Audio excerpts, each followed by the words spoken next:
every guest who walked into the bar was the guest of honor at a party, and that was Yeah. how they were going to be treated. And Yeah. she went so far as to purchase a pink carpet. And when she had a group of VIPs or some sort of special something going on in her bar, she would actually roll out this pink That's carpet. But yes, calling it the pink carpet treatment was inspired by that franchisee. Hey, everybody, and welcome back to Behind the Franchise. I'm your host, Paul Ehlinger, and today we've got a guest I'm super excited about, Vanessa Yakobson. Vanessa, thank you for coming onto the show. Thank you for having me. Excited to be here. Yeah, no, we absolutely appreciate your time. And, maybe for everybody else in the crowd, if you don't mind, kind of give us the quick rundown of who the heck you are and how you've kind of gotten to this point in your career. Sure, with pleasure. So, Vanessa Yakobson, I'm the CEO and a partner in Blo Blow Dry Bar and LashKind and MINK, which are two brands in the lash and brow space. Can talk more about that if you'd like. But Blo really is our primary brand and baby. Blo was founded in 2007. And when my partners and I discovered it in 2009, it had 3 locations. Yeah. And the founders had really created the blow dry bar category. Mhm. And we can talk more about that because I'm sure some of your Yeah. listeners are wondering what the heck that is. We were So, talking about that as a team internally today. I was telling him I was oh, having you on the okay. show, and there was a couple guys on the team that were like, "What the heck is a blow dry I bar?" have no doubt. I know I've had lots of men, besides what you can imagine. I've also had lots of men say, I don't understand why does anyone need someone to dry their hair for them? So we Sure. can go into what it actually means. Yeah. So yeah, our team has owned Blow since 2009, and Mhm. I've been working in our office leading our team for the past 10 and a half years. Awesome. Very cool. And I know it wasn't the most traditional of paths kind of into it. So I Mm. think you're actually the first guest on the show, young show, so not a lot of folks, but Uh-huh. of the first 15 or so that really came in and acquired the company you're now running. So maybe walk us through Yeah. what that journey kind of looked like as you guys, found the concept and presumably fell in love with the concept and its prospects, to take it for more than 3 locations. Sure. Well, there's actually a prequel to the story, Yeah. which is that back in 2000, the year 2000, my Mhm. husband and I had taken our son for his first haircut to the Yeah. place in Toronto that was supposed to be the best place to get your kid's haircut. Mhm. And my husband, who grew up in retail, his family had furniture stores, and he loved retail, and that was his bent. Also, he's an entrepreneur by blood and training. And he looked around at this execution and said, "This is terrible. We can do a much better job of this." Yeah. And so he decided to start a kids' hair salon. And he launched that, and our business partner came in to be the day to day guy running Mhm. it. And so we were introduced to Blow, as I said, in 2009, when the children's concept, Melonhead, was about 8 years old. So Yeah. Okay. we had already been in the multi unit salon industry, Hmm. and Blow was a natural fit. Yeah. As a customer, as a prospective customer, I got Yeah. really excited about the concept because I had already gotten in the habit of getting my hair done. If I was going out on a Saturday night, for example, I'd go Yeah. get a blowout from my local salon.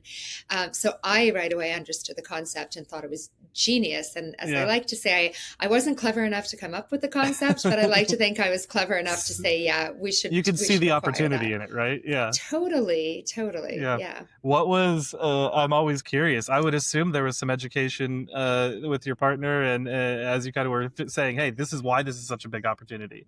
Like, what hit it Yeah. for you when you saw, 3 locations, and you're obviously getting blowouts yourself? What was the thing that made you say, wow, we could turn this up a notch? So it was that recognition that this does deliver a value proposition Mm, that a customer is going to find appealing. And I understood mhm. that as a woman who appreciates beauty Yeah. and all the things. But really, it was about the success of the business. Yeah. So the founders and this business they created, I mean, to grow to those 3 locations in a 2 year span and Yeah. have generated all the press that they did. And, once we look beyond that, years down the road, they had really created the category. The blowout Yeah. category, the blow dry bar category as a standalone concept, did not exist on this Interesting. continent before they created it. Yeah. And not only did you then see the expansion of our brand and some others, but you also see the category. So Yeah. the hair products, the styling products that you can buy, Mm-hmm. the hot tools and dryers that you can buy, all related to the art of the blowout and the Mm-hmm. DIY version of that. Yeah. I think our founders really got that whole ball rolling. So Yeah. I really credit them for creating this category. So it really was the excitement they generated and the success of the business, the strong performance Yep. financially of those initial locations Yep. that really convinced our team. And we understood it. So even though I wasn't involved in the day-to-day Mm-hmm. operations at that time, we understood that we knew something from the children's salon model Yeah. about how this could work and how this could scale. Yeah, I think it makes a ton of sense. And I'm curious. So I want to touch on it a little bit. I know before all of this, you were kind of in the nonprofit space. You were an exceedingly efficient fundraiser, from what I could tell, just researching you online. Like, Thank you. I'm curious. How much of that skill set you brought over to Blow as Mm. you guys acquired, and then you took over kind of the lead of it. Yeah, no, it's so much of what I learned and the skill set I developed during the Hmm. time that I was in that nonprofit sector. I've absolutely brought to Blow. So much of it Yeah. is parallel. Hmm. So I had started my career very early on in marketing after Hmm. graduating with an undergraduate degree in drama, of all things. Um, Worked in marketing, consumer packaged goods on the private label side. So really got to learn the retail Hmm. piece and the graphic design piece and some of the marketing, but more sort of in-store marketing. Yeah. And then I decided to go back and do my MBA, which I was fortunate to do at the Kellogg School at Northwestern. And Yeah. that is a school known for marketing. So Hmm. really got to learn a lot about marketing. In between was at Procter and Gamble, which is really a Yeah. great place to learn the kind of ABCs of marketing in real life. So my Yeah. textbooks were coming to life. And then found myself in the nonprofit sector sort of accidentally. Hmm. And that was because I was volunteering for a charitable organization close to my Yeah. heart in pediatric oncology. Hmm. And they asked me to join their team. So Hmm. they were getting all their funding from the government, the Sure. provincial government Yeah. of Ontario here in Canada. And they had some additional mandates, some deliverables that they wanted to be able to focus on that were not within the government Yeah. purview to fund. So they Yeah. needed private sector fundraising. So I joined them. So there I was coming into this organization that had no infrastructure for fundraising, no Yeah. infrastructure for marketing communications, because they were a brand operating behind the scenes. Like if you were a pediatric oncology medical Mm. professional or somebody at the Ministry of Health in government, you might know about them. But the average Sure. consumer, even the average affected family, Oh didn't wow. know that this organization existed. Yeah. So A lot of we had opportunity in front of you to come into. for Yeah. sure. And really exciting over the 11 years I was there Yeah. to be able to figure out, okay, what does the fundraising machine look like? Yeah. How do you build the brand for an organization that nobody's ever heard of? How do you Hmm. build the case for support? Why should the average person on the street, not affected directly Yeah. by the cause, care about this organization and want to Hmm. support it? How do you achieve that? Yeah. So I set out to do that, and was really proud of the success we had and the legacy I was able to leave Yeah. to the organization when I decided I wanted to go back into the world of business. Yeah. No, that's awesome. And I assume there had to be a ton of connectivity there, but I love hearing that story from you. And maybe transitioning into Blow a little bit and kind of I think you guys call it the pink carpet treatment, right? Or the pink carpet Yeah. experience. Hmm. Tell me more about that. I love when people brand their experience. I think it is a exceedingly awesome customer activation point. It puts words to the Yeah. activation for the customers. So tell us how you guys go about creating that and why it's so important specifically in your sector within beauty and Yeah. wellness. So yeah, customer service is everything. It's Mm. really the linchpin of how we remain competitive in our space. Yeah. So we've always had a customer service protocol. Hmm. We've always had what we call the 360 customer experience. So Yeah. from the moment the customer walks in to the moment she leaves, what are the different touch points along her journey, if you will, while she's with us? Yeah. And how do we make sure that we're creating an elevated, memorable, Yeah. wonderful customer experience that makes her want to come back and tell all her friends about it?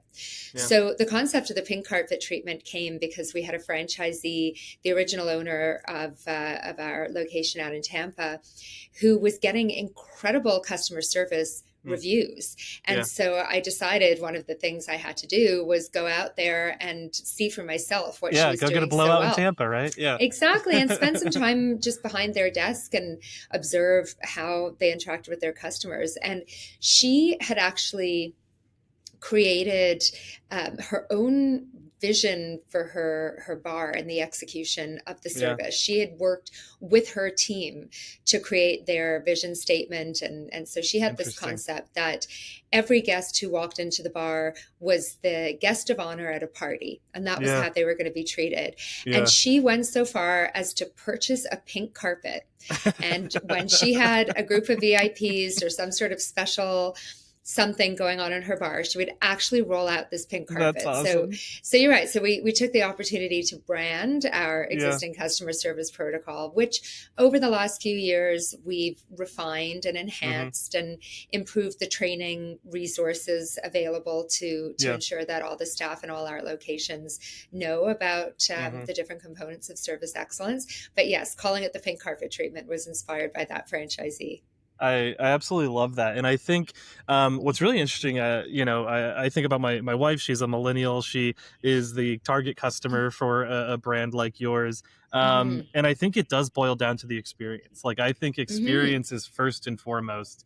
Um, Maybe walk us through the trial by fire of creating that experience. Because obviously you Yeah. found kind of what worked, and then that's really different in 3 locations than over 100 locations. And so Yeah. how has that experience shifted, and how has your thought process towards that consumer experience shifted?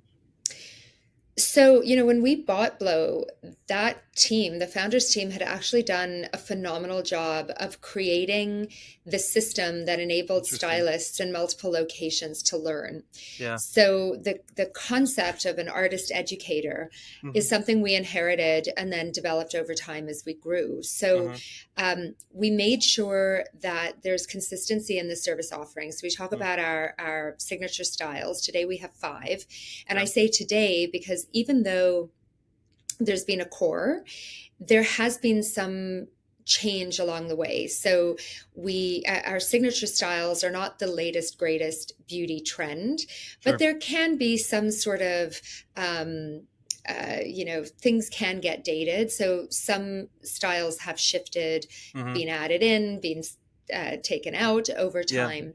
But we have our signature styles, and we need to ensure that every new location that opens, the initial crop of staff that have been Yeah. hired They have know to how to be. perform those Yeah. styles with excellence. Yeah. And then what's the, how do you make sure that the telephone isn't broken when you're Yeah. playing that game, Yeah. right? Yep. That handoff from one stylist to the next. So, how do we ensure that each franchisee has on their team an in house educator who can now Hmm. train new hires over time?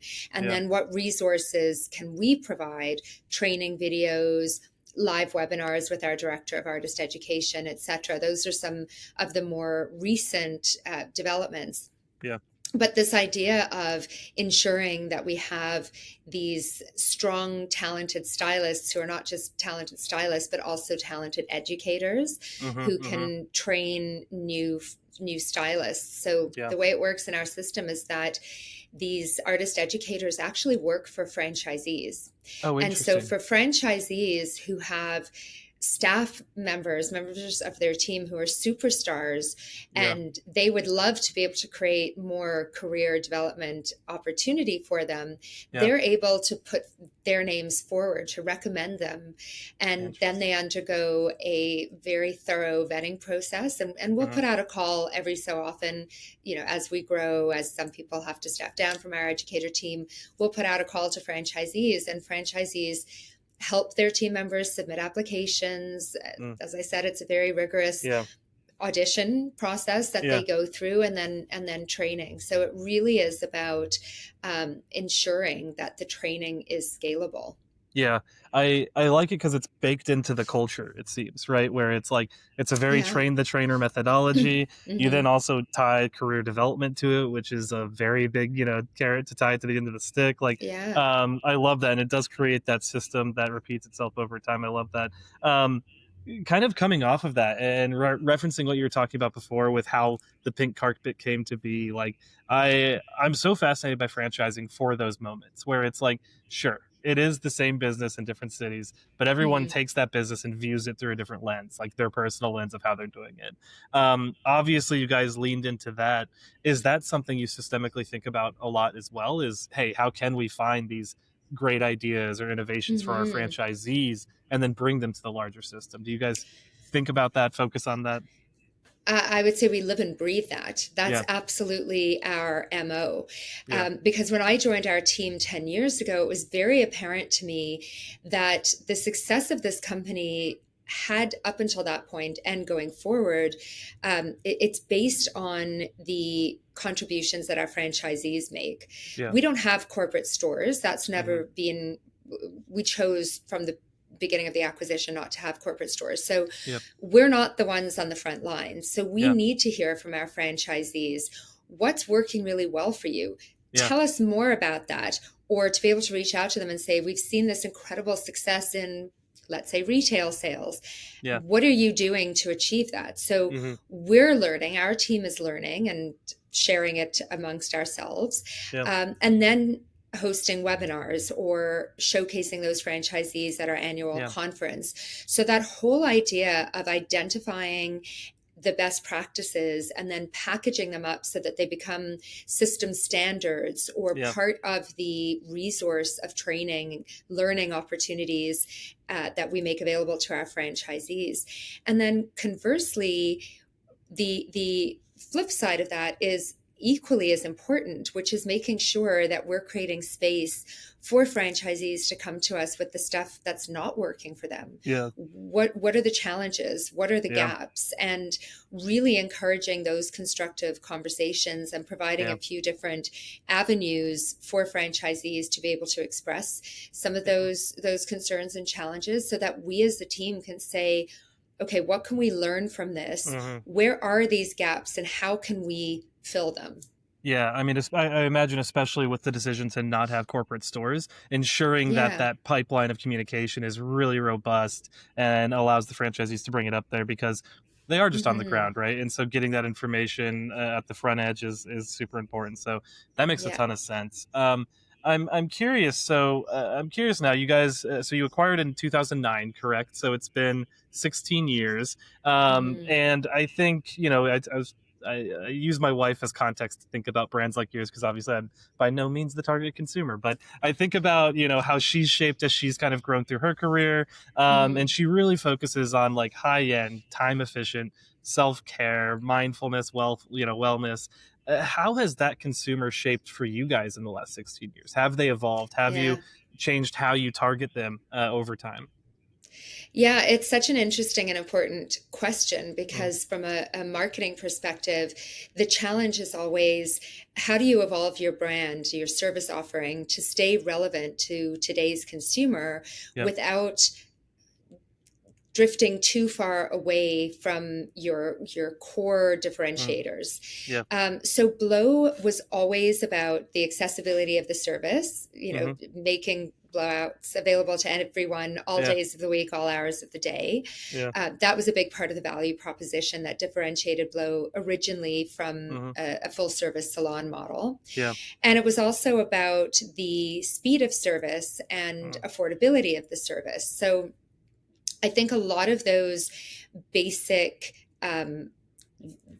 values that we sure. deliver on have remained true, but Hmm. costs have crept up. Our Yeah. blowouts don't cost Naturally. today what they used to cost, along with everything else in our world.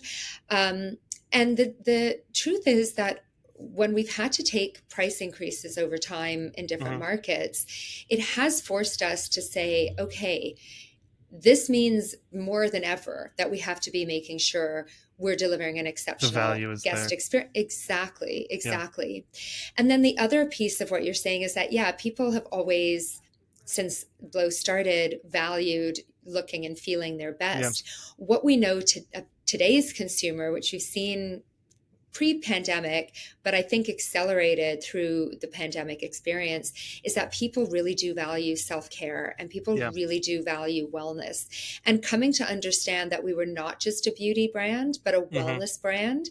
And I'm not suggesting that we're going to cure your disease Sure. or anything like that. But the point is that we understand wellness more broadly today, Yeah. and we understand today at Blow that it's not just about how you feel when you walk out the doors with your beautiful hair and makeup. It's about Yeah. how do you feel when you're in the chair? Do you feel taken care of? Do you Yeah. feel like you're having your needs met, which might be today, I might be looking to relax and scroll through Instagram. Sure. Tomorrow, I might be in there with my best friend and we're having a fun girls Yeah. outing. Yeah. There might be a different need on a given different day. Our job is to deliver to meet all those needs so that the experience feels wonderful through the whole duration, including when you Yeah. step out into the world with your beautiful hair and makeup. Yeah, I think especially, you kind of mentioned on how the founders kind of started the DIY version of this, right? And so I think those tools have become a lot more accessible. So that experience you do create becomes more important. They do have cheaper at home alternatives. So it's Yeah. like I have to feel like I'm showing up and I'm getting a value immediately. It's lasting and it's memorable. Yeah. Yeah, and that comes back to the staff training too, Mm. right? Our staff have to be experts. They have Yeah. to be able to perform those services better than the average girl can do with her Sure. clothes Yeah. off of Amazon in front of Yeah. her mirror. Yeah. Um, and it's about the expertise she delivers. So part of our customer service protocol, that pink carpet treatment, Mm. involves starting with a consultation where the Oh, stylist is really interesting. uncovering what are the guest's needs, what is she trying Yeah. to achieve with her look that day, what are her challenges that she deals with her hair, Yeah. um, and therefore what are the things that we can recommend Right. either as a service enhancement, a deep conditioning or a head massage, or what are the products that we make available that the guest can make use of at home.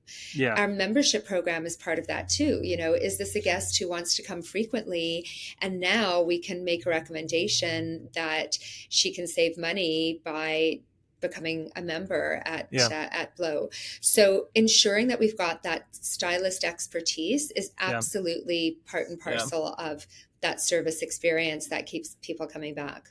Yeah. Well, and I imagine too, like if you get a younger consumer, a 16, 17-year-old, where it's like, that is a life skill you're kind of teaching them. They are an expert spot. Like you get a lifetime customer when you can do that kind of stuff, I would imagine. Yeah, and what's really neat about that, we know that Blow is a service, provides a service offering that women of all ages and Yeah. stages love. And Yeah. so that 16-year-old might only come in when they've got a sweet 16 to Sure. attend, or Homecoming or there's high something. Yeah. school graduate. Yeah. Exactly.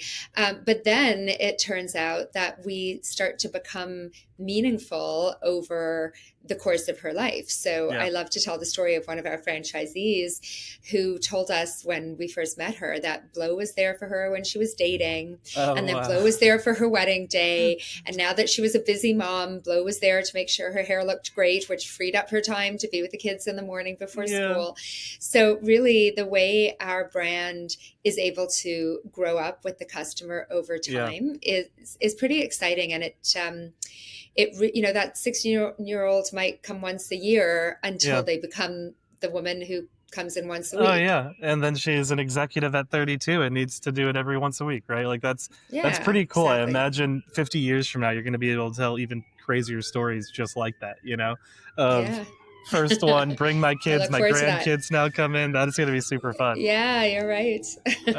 I love that. I would be remiss. I run a technology company. How have you seen technology affecting kind of your industry and how you guys operate your Mm. business over time? I think obviously you guys, I love that you have a membership program. You've evolved the business model since you launched it. what does that look like? How do you guys think about the next 25 years, in terms of how you need to provide a Hmm. better digital experience for your consumers? Yeah, it's such an interesting and hot topic, right? Yeah, So we are fortunate that the booking software that we use, so it's a booking software, but it is our CRM, it's sure. our point of sale, it's our inventory management tool, it's our staff scheduling tool. Yeah, It's got a million different business reports that you can make use of. You can use that data to do your accounting. yeah, It really does it all.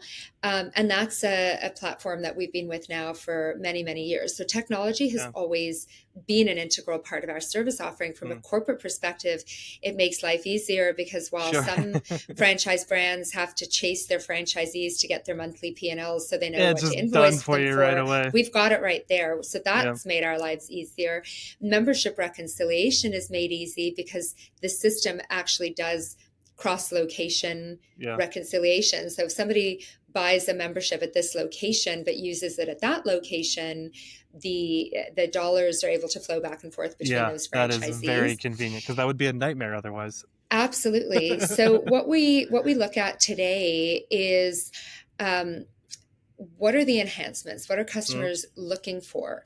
yeah, And are we working with technology companies that are going to provide that innovation? yeah. I'll give you an example. When we first heard about this self check in and check out Mm, phenomenon, our yeah, initial thought was, oh, well, that's a problem because then they're going to miss the sales opportunity because they're not talking to someone at the front desk. sure. Today, we understand that those point of sale technology platforms probably do a better job at asking if you want fries with that than your Yeah, front desk person, right? And we're yeah, seeing that in the QSR space. We're seeing um, brands reporting that their yeah. kiosks are actually driving higher average ticket prices than their cashiers. 100%. Yeah, So at Blow, our job is to make sure that our franchisees have access to the best possible technology. So that yeah. is an area of exploration for us. Another area where technology started to make a big difference was around the texting solutions. Oh yeah, So being able to message customers to confirm appointments or to answer yeah, questions, ability for the automated solutions that if a call is missed, the yeah, customer is engaging with the technology to book their appointment. So yeah, those sort of innovations have been really important. And yeah. I hate to say it, but a reality has been that some of those solutions have enabled our franchisees to save on staffing costs. Yeah, sure. Which is, I mean, presumably one of the larger expenses for operating a business like yours, I would guess. The single largest Yeah, expense yeah, category on the P&L. Mm-hmm. yeah. I would have assumed so. Um, I think it makes a ton of sense, and I would imagine, you just have to be digitally native with your consumer, right? Like a 16-year-old is going to interact very differently than the 72-year-old is with your Yeah, business, and so I would yeah. guess you have to service a pretty broad range of technical capabilities as you think about rolling out new solutions or working with technology. You're so right about that. And we do spend a lot of time looking at where the bookings are coming from. What percent Mm, of our consumers are actually going online to book versus booking in bar or over the phone? sure. And what does that mean about how we enhance the customer experience Hmm. depending on those different points of engagement? So it is something we think a lot about. Yeah, I'm curious how much you think about the concept of community. And so, like, do I identify myself as somebody who goes to Blow? How do you guys try to foster that? Both, it seems in store. Obviously, it's very intentional. How does that work digitally? Are you creating that online community? How do you think about that? What do you do to build it? Hmm. Yeah, it's funny that you are bringing that up. We had an event in Houston Yeah. recently, and it was the first time we'd ever done an event like this, where we just Mm, invited the community, certainly our franchisees and their sure. customer databases, but we also had it listed publicly, and people came, and it was all about female entrepreneurship. And we had a panel Interesting. with myself and our franchisee who hosted us in her Mm, bar, and some other local influencers from the Houston community. And there was something so powerful about how these women engaged with one another at this event. The yeah. way they met and started to have conversations with one another during the reception before the Yeah. panel started. And so we came back from that event feeling like we had really felt something special. And I that love that. idea of Blo being a microcosmic community. Yeah. And it wasn't the first time we thought about this. I Yeah. don't want to misrepresent that. It did give us a new way to challenge ourselves to A think about it. perspective. But Yeah. yeah, but the reality is we've always talked about the Blo community. And for Hmm. us, that means all our franchisees, all their staff, all Sure. our customers. And one of the first ways that we really started to work on that a number of years ago was really making sure that every member of that big, Yeah. broad Blo community felt welcomed and Yep. represented and beautiful. So Yeah. that meant that our marketing material, the models we cast, really do reflect the diversity of our community. So that was a Yeah. very deliberate, intentional move Yeah. to ensure that we were creating that sense of this is a place for me, whoever Yeah. the me is. Yeah. Um, and so then we will also extend that through our social media. So we are Sure. often showcasing and tagging locations. So it might be a beautiful image that one of our franchisees has posted on their social media. And so we're able to tag the location, we're able to tag the stylist to perform Mm. that beautiful service. And so I Yeah. think that's part of it as well. Yeah. I think that from a staff perspective, there's a lot of important ways we create community for the team members who work for our franchisees by bringing them together for training sessions, creating content for them at our annual meeting, and the Yeah. franchisees will bring their staff. So community is important to us. It's an important element of our brand, and it Yeah. manifests in a variety of different ways. Yeah, I love hearing about that event in Houston. I very much so believe in the fact that real physical community is making a comeback, and being like an Hmm. intentional member of that community is super important. Yeah. I'm also curious. I love, like, as you're talking about that, what I was thinking through was, you guys are kind of there for the life of the woman, right? Through all these different important events, like, we were Yeah. talking a homecoming dance to a bachelorette party to Friday night out with your friend. Um, and I think what's interesting is it's typically hard to get random people together to show up to an event. But the thing that people show up for an event like yours must be is that they're in it to look better and feel better about themselves. No matter if you're the Hmm. CEO of Blow like yourself, or if you're a random 18-year-old who's just there to get their hair done, like, they're doing Yeah. it for the same emotional reason. And I'm wondering, Yeah. how much do you, as the CEO, like, try to pull your own emotional experience out to say, hey, this is why I do this at that level?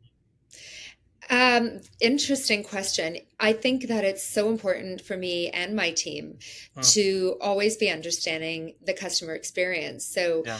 all the women in our office are given Blo tabs, which is our packages, so that they Yeah. can go and get services from time to time. You guys have like Our the best hair as a corporate team. It's got to Well, be. we have to, Paul. It's a lot of pressure. What are we going to do?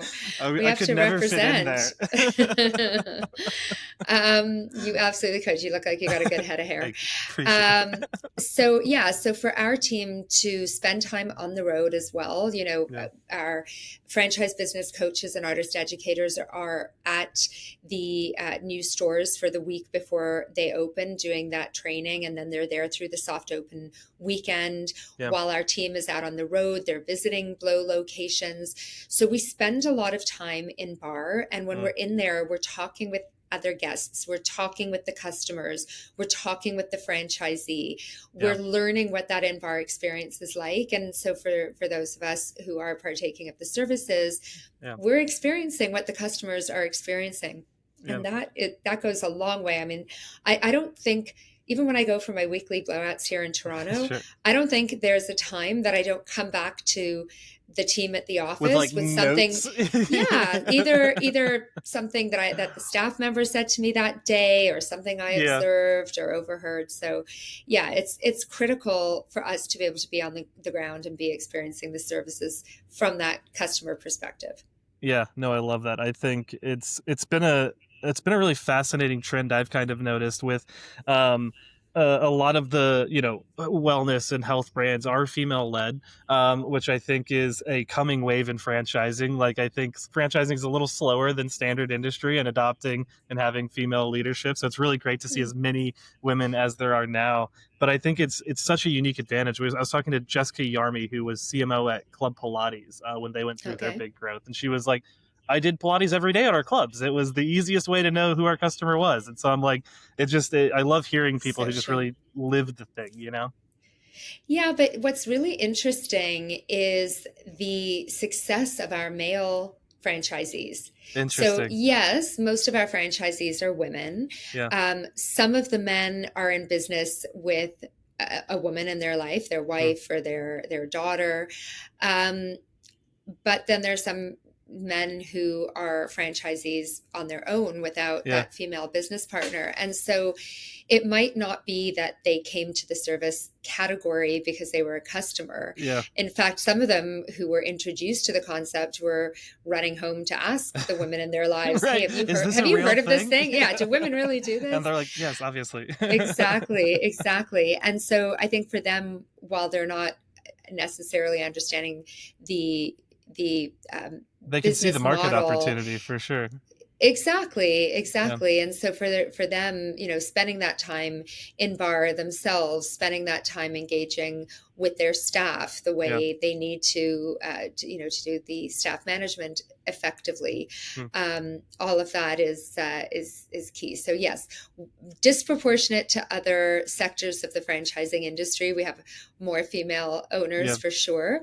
But I'm always really excited to see the success of the men in our system too. I think I mean, arguably, it literally is that. It means that the opportunity is greater than, having to actually experience the service to see the opportunity, right? Like, I think it's Yeah, a good indicator of business health for sure.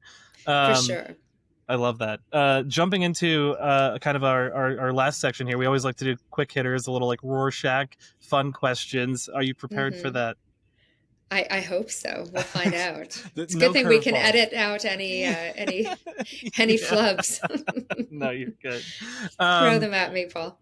Beauty or wellness trend that you think is currently overhyped? Well, that was a tricky one to answer because I don't want to disparage any businesses today. So And maybe like we flip it. What is underhyped? What needs more hype? skincare. Okay, I love that. I love the skincare model. I think there's some brands that are starting to do great things with skincare service, Yeah. and I'd love to be a part of that. So is that going to be like what? Give it 6 months. We're going to have another brand roll out here. I don't know. We'll see. We'll Okay, we'll see. see. We'll see. No breaking news yet. No. Favorite way to practice self care yourself, and you can't say going to a blow bar. Okay, I won't say that. For me, what's so important to me are my hobbies. Yeah. I am the queen of extracurriculars. So, Okay, I love uh, that. Top three. What are tried we doing? my I tried my hand at guitar, was terrible at that. I'll do my exercise. I was playing a bit of tennis, now experimenting with pickleball or Yeah. padel or paddle, however people pronounce it. But my number one is singing, much to the dismay Singing. of my family. Yeah. Okay, so is it like in the car, in the shower, all over the house? It's all over whenever I get a chance, but I have an amazing teacher who I'm able to connect So with, cool. ideally once a week, but between her Yeah. schedule and mine, not always. But yeah, I do my singing lessons and sing whenever I can do it and get away with it. Well, this is an obvious next question then. What song are you singing at a karaoke bar? Oh, ABBA, obviously. Okay, I love that. Okay. So we're belting. We've got Oh great. yeah, I love it. absolutely, with lots of emotion. Yeah, there we go. Perfect. This is one of my favorite questions to ask business leaders, because I think our job is always to be very decisive and it's to be data driven. What's something you've changed your mind about recently? An opinion you held that you've recently changed, or a decision you've made that you've recently Mm. changed. That is a good question, and I know I had a good answer, and I'm forgetting what it was. No, Um, Something I changed my mind about recently. Good question. I really don't remember the answer that I came up with, but I will say that it's very important to me as a leader Mm. not to get locked in Yeah. and to really challenge myself to be able to say to my team, I made a mistake. Yeah. Or, you know what? Changed my mind. I really thought this way. Now I really think this way. So I think not getting yourself locked in as a leader is so important, and Yeah. remaining mind open, receptive to what might have changed, Hmm. or what might somebody else's perspective be that can inform your own. I think it's a really critical way to practice as a leader. Yeah, no, I love that. And to close the show out, first of all, thank you so much for being on today, Vanessa. Love you kind of My diving into pleasure. it. Love the journey of just understanding how you think about your consumer and how you think about the industry. I think it's like it's so clear why you're winning because you live it through and through, you know it through and through, and it just really exudes. Thank But you. always like to at the end give you the floor. Tell people where they can find you, where they can find Blow, what they should be looking for coming up Yes, next, kind of here. please. Okay, well, please engage with me on LinkedIn. I've been making it a point to build out my connections on LinkedIn, and try to share some interesting content. So find me on LinkedIn. You can find Blow Dry Bar on LinkedIn as well. Blow Hearts You is our Instagram channel, BLO Hearts YOU. Blowmedry.com is our website, BLOMEDRY.com. And yeah, find us at all those places. We're excited to hear from you.